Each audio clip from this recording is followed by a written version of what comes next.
Okay, so when you hear that word ego, what's the first thing that pops in your head? Well, usually it's someone obviously arrogant, right? A bit cocky, always boasting, Yeah, perhaps. exactly.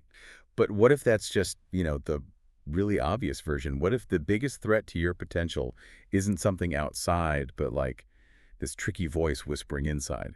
Okay, let's unpack this a bit. Right. And what's fascinating, and this comes from Ryan Holiday's book, Ego is the Enemy, is how he really broadens our whole understanding of ego. It's not just pride. Hmm. He sees it as that subtle internal nudge telling you you're already good enough, or maybe that you deserve success without really, putting in the brine. Oh, okay. So our mission in this deep dive is to explore exactly that, how this inner voice, the ego, can quietly sabotage your ambition, sort of blind you to reality, and honestly derail you at every stage. Aspirations, success, even failure. Every stage, wow. Yeah. And we're pulling directly from excerpts of Holiday's work here. It gives a really unique way to understand and fight this thing. And for you listening right now, this deep dive is kind of a shortcut. Gaining self-awareness, getting practical strategies to unlock your potential. It doesn't matter where you are on your journey. Mm-hmm. I thought it was really smart how Holiday breaks it down into those 3 key stages you mentioned. Mm-hmm. When you aspire, when you succeed, Yeah. and even when you fail. Mm. It really can trip you up anytime, can't it? Oh, absolutely. It really can. So let's start with that first one, aspire. Okay. This is when we're starting out, dreaming big, and Holiday warns this is prime time for ego. It whispers that we're inherently special, like destined for greatness, without really doing the groundwork. Right, that feeling of I'm different. Exactly. Confidence itself isn't the enemy, obviously. But the trap is when ego makes us spend all our energy talking about the great things we will do Hmm. instead of just, rolling up our sleeves and actually doing them. You see this a lot maybe with startup ideas that sound brilliant but never quite get off the ground because the focus was on the image, not the building. That's such a clear picture. Yeah. That urge for validation for every little step, instead of just putting your head down and doing the quiet work. So for this aspiring stage, what's the antidote Holiday suggests? It's simple, but pretty profound. Be a student. The student, okay. Yeah. Put in the quiet work, the often unglamorous stuff. Let your results eventually speak for themselves. Resist that pull for instant praise and just stay focused on the craft. And that quiet focus, that seems absolutely crucial because ego loves the spotlight, right? It feeds on external validation, the superficial wins. Presley. When you're aspiring, you really need that solid foundation, not just something that looks good from the outside. The real work, the stuff no one sees, that's where competence is built. Exactly right. So, okay, if being a student is the cure when you're aspiring, what happens when all that quiet work actually leads somewhere, when you achieve success? Because success, ironically, that brings its own ego problems, doesn't it? That's stage 2, success. Oh, it absolutely does. And this might be where ego stops whispering and starts shouting a bit louder. Once we get some recognition, maybe status, money, it's just incredibly easy to think we're untouchable, like we've earned a permanent pass or something. I've made it. Yeah. We might stop listening to feedback, assume we've totally arrived, or think the old ways will just keep working forever.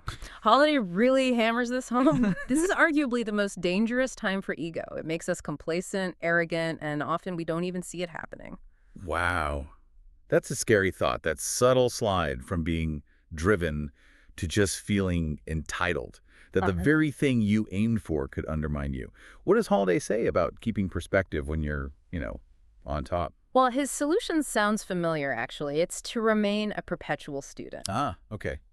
Keep learning. Keep learning. No matter how much you achieve, there's always more. You need to actively seek out people who challenge you, not just flatter you. And crucially, cultivate the humility to admit when you mess up. He has this great line, something like, success is rented, not owned, and the rent is due every day. Rented, not owned. That really hits home. But it also sounds like a lot of pressure, maybe. Yeah. How do you keep paying the rent without burning out or still feeling that little whisper of entitlement creeping in? Well, he'd argue it's about shifting your focus. Less on the outcome of success, the rewards, and more on the process that got you there. The process itself. Yeah. The rent gets paid through consistent effort, continuous learning, that relentless focus on the craft itself. Not by basking in past glories, it's about being present in the work, not just thinking about achievements. That makes a lot of sense. Focus on the doing. Okay, but what about when things don't go well? What about stage 3, failure? Because ego doesn't just pack up and leave then, does it? Does it just disappear or maybe change shape? Oh, it definitely doesn't disappear. No, it just morphs. Instead of pride, maybe it becomes resentment Yeah. or self-pity, even anger. Oh, the blame game? Exactly. Ego whispers, this isn't fair. It wasn't your fault. They don't get you. And that mindset is just so insidious because it keeps you stuck. Yeah. You just replay the past instead of actually learning anything from it. Right. People with big egos often take failure really personally, like it's an attack on who they are, not just, a setback or a chance to learn. So it becomes this me against the world thing. You're the victim. But the antidote for Holiday is what? Detachment? Pretty much. Detach your identity from the outcome. Failure isn't a life sentence, it's a teacher. Mm. A harsh one sometimes, but a teacher. Mm. So instead of why me, the shift is to, okay, what can I learn here? Resilience, he argues, comes from accepting the setback, really absorbing the lesson, and then moving forward without dragging all that bitterness along. Just, quiet determination. Right, moving on constructively. Precisely. And this ties into something really powerful throughout the book.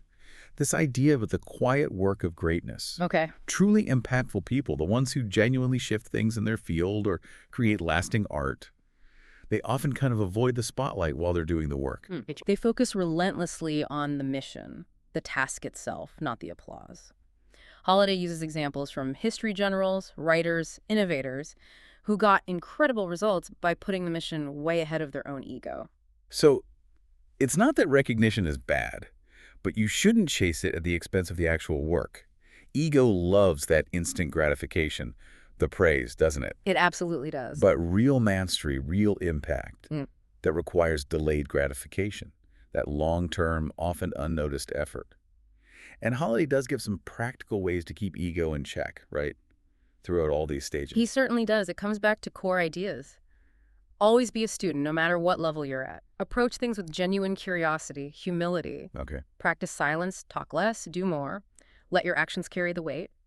Cultivate what he calls a beginner's mindset. Even experts can learn new things. Right. Stay open. Yeah. Separate yourself from your work. You aren't your successes. You aren't your failures. And finally, focus on the process, not the applause. The goal is growth, not just attention. And what's really interesting, as you mentioned earlier, is how ego isn't always that loud arrogance.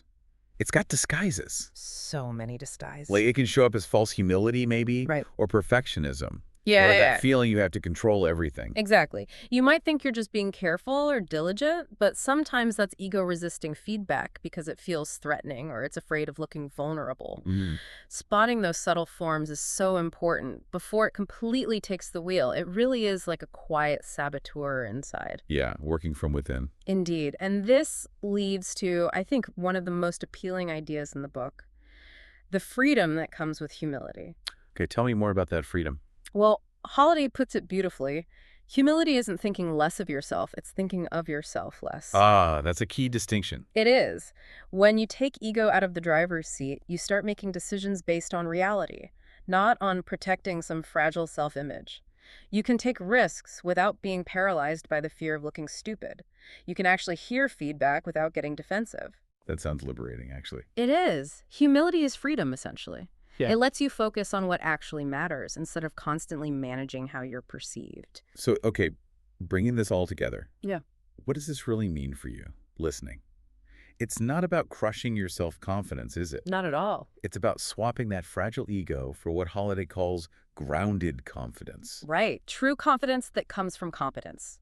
From knowing you've actually done the work and the work is solid, not from needing other people to constantly tell you you're great. Yeah, earning it, not just demanding it. And if we connect this to the bigger picture, just recognizing ego's disguises and choosing humility, it opens up so much. Real freedom. How so? The freedom to decide based on facts, not feelings, to take calculated risks without that fear of looking imperfect, to really use feedback constructively, it creates this amazing upward spiral for growth. That cycle you mentioned. Exactly. When you aspire, keep learning. When you succeed, stay humble. When you fail, stay open to the lesson. That whole approach, it just carries you so much further than ego ever could. It unlocks potential. So here's something to mull over as you move forward. How might actively practicing thinking of yourself, really focusing on the mission, the process, rather than your self-image, how might that fundamentally change how you tackle your next big challenge, your next aspiration? That's a powerful question to sit with. And to keep ego in check, to Yeah. really foster that long-term growth, maybe keep these self-check questions handy. Ask yourself regularly, am I seeking validation more than I'm seeking actual improvement? Mm. Do I resist criticism mainly because it threatens my self-image? Ooh, that's a tough one. Yeah. Yeah. Am I tying my identity too tightly to my achievements or my failures? These questions, they're like your compass for navigating ego.